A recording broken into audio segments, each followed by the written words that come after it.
Welcome to the learning curve number 25. 25 days into the month of January. Wow. We have a few more to go, but it's been so far a really great ride. Lots of cool, new, interesting ways of looking at things and all that. You know, we really do a lot at Blue Star, more than we even can get our heads around sometimes. And one big part of what we do is right here at the University of Massachusetts. Paul and I are standing right now at the Hadley Farm. This is where our 4 horses live during the school semester. Right now we have Mark and Bob here. Mark knows that we're here, so he's trying to figure out what we're going to ask him to do, whether he'll come here or not. And we have Mark, Bob, Ruby, and April. All 4 of the boys and girls teach here, and they're really quite loved by the students that take this class. Last semester there were around 24 students who took this class. All of them passed in flying colors and loved all that they learned, and quite a few of them have now returned for the 2nd semester that they've just begun this week. So I thought maybe we'd take a walk in and visit with the boys and maybe look around a little more at what the farm does here. The boys aren't not in the equine part of the farm, they're more in the livestock part of the farm. I guess that's because they are farming horses, and so they're not really with the riding horses. They're over here with the llamas and alpacas. I guess mainly we have alpacas here, and donkeys, miniature donkeys and standard donkeys. So at first they were terrified of the alpacas. I mean terrified, but they all now live very harmoniously together. All of them got over themselves and have made it work. So let's go in and see the boys and girls and talk a little more. Hi, Mark. Hi. Come here for a second.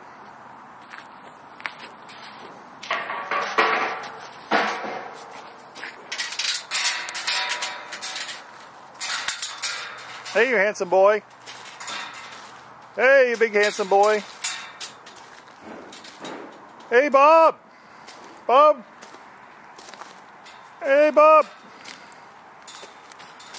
Hi, Mark. Hi, Bob. Hi, boys. Here he comes. It's always nice when they come and they're not really quite sure what you're going to do with them. Mark, did you miss us?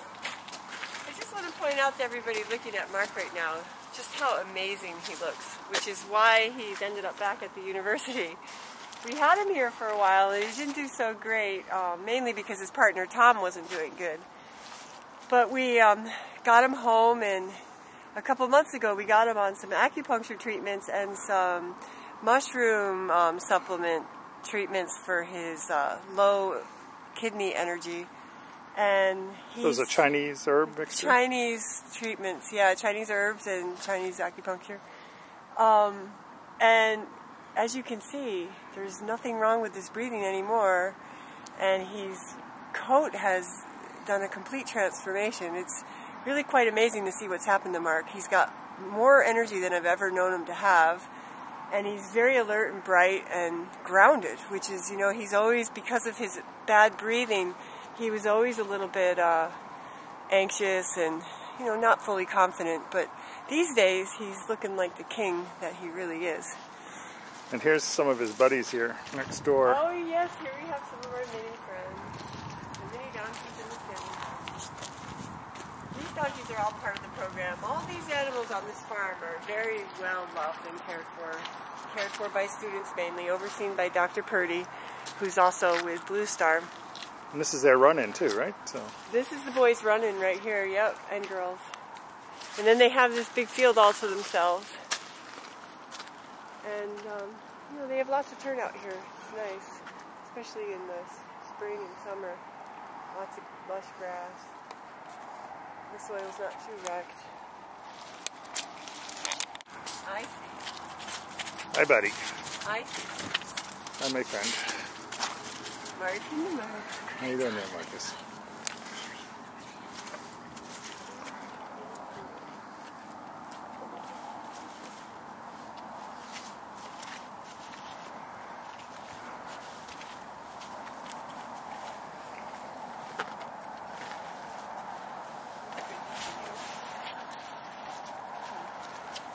So the horses do really well here. They get a lot of attention from the students. And you know, they're part of the teaching program, so they get a lot of good exercise. There's a big track over behind us here where they used to race the standardbreds when this was once a standardbred breeding farm. I guess UMass was into that before, the gentleman who owned the farm before UMass. But early on this farm's history, they were racing standardbreds around that big track there. Now they have their riding horses in there grazing. You can see them there. We typically take the horses around this track when we're teaching the kids. And in this second level driving course, the kids will be learning a lot more about multiple hitches and different kinds of wagons and implements they can pull. And Mark's right here helping with the interview. Hi, my friend. Hey, Mark. Hi. What are you doing? So for all of the Mark admirers and friends and lovers out there, here he is in his glory at the UMass Hadley Farm. People are welcome to come and see him. You see it right around the road there. You can come up to the fence and see him there. This is a really important program for a lot of reasons.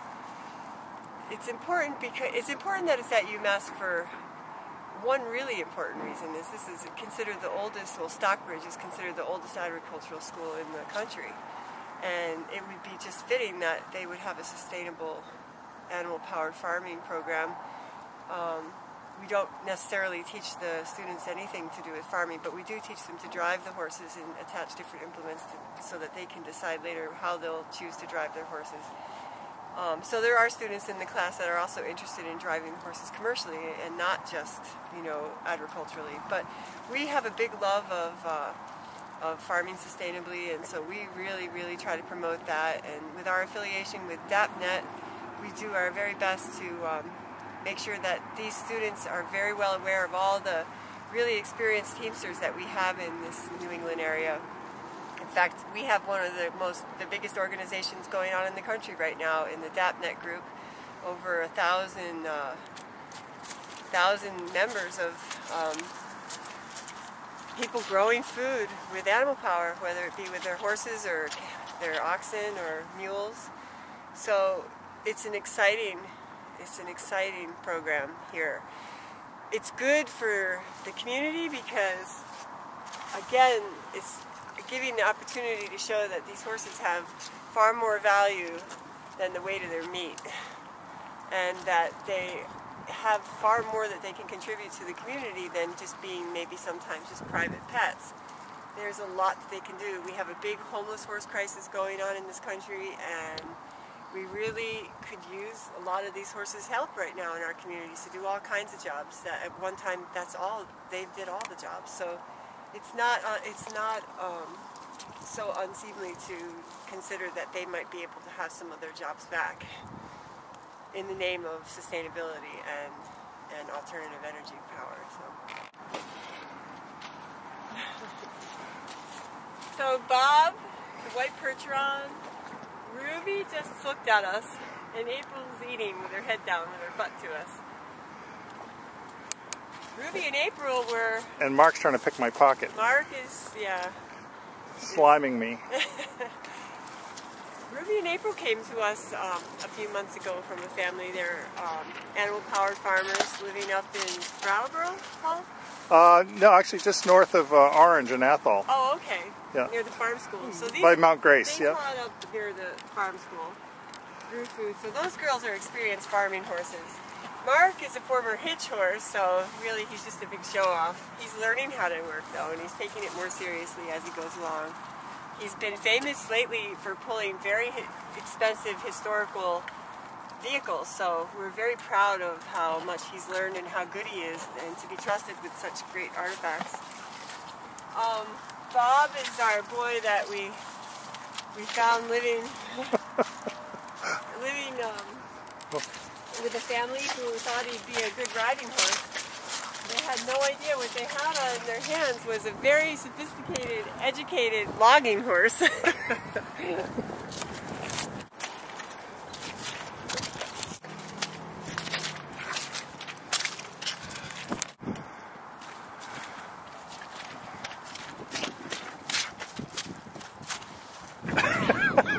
So we're going to try to do this despite Mark's bad manners. And just, you know, when we wanted to take you here today and show you the what it looks like out here to be teaching here at UMass. We do not get paid for teaching at UMass. We actually pay for the class ourselves. All the implements, all the things, the horses, the food, all come from us. So if you're a herd member, that's something to be really proud of. This is something that we're pulling off that's really quite extraordinary, to be able to afford to hold a class like this. We're doing it in the hopes that one day they see the value and are able to, you know, have this be paid for through the school. But for whatever, we think it's so important that we do it that we've just continued. We just have committed to teaching these students as much as we can while we can. So, like I said earlier today when I posted on Facebook, we're trying to do a fundraiser this weekend for $5,000 for hay. This is where part of that hay will come. The other part will be with our herd. So they need all of us to do this kind of work. If you want to see your young people learning to farm sustainably with animal power, or you want to see these horses out in the community, they need our support. So consider, really please consider joining the herd, or consider making a donation towards their hay drive. It makes all the difference for those of us that are trying really hard to keep this work going. It's really important work, and I know all of you agree. And boy, aren't they the most beautiful boys and girls you ever saw.